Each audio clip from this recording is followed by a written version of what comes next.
Separating funnel. We already know about the evaporation and centrifugation, the two important methods of separating the components.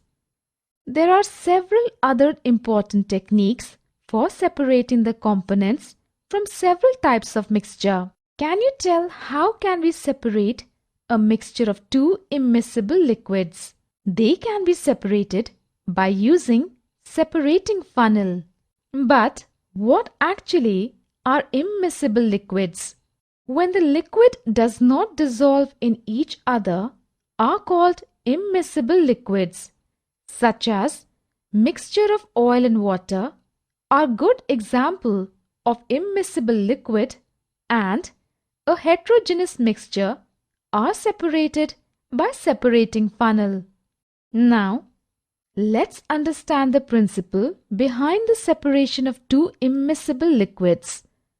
The principle is behind that it is used to separate the components from a mixture of two immiscible liquids, such as mixture of oil and water. In a mixture of two immiscible liquids, lighter one and heavier one form separate layers. This totally depends upon the densities of the two liquids.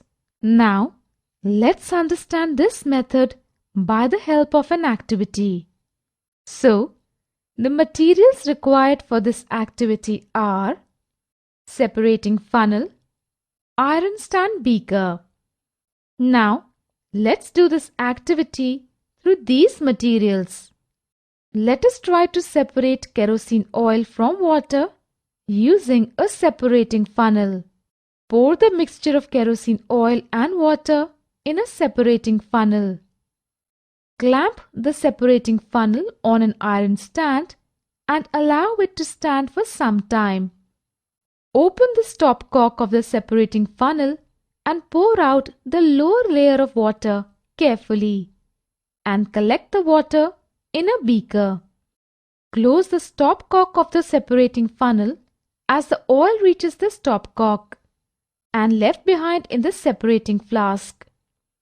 Now, let's discuss about the application of separating funnel. To separate mixture of oil and water.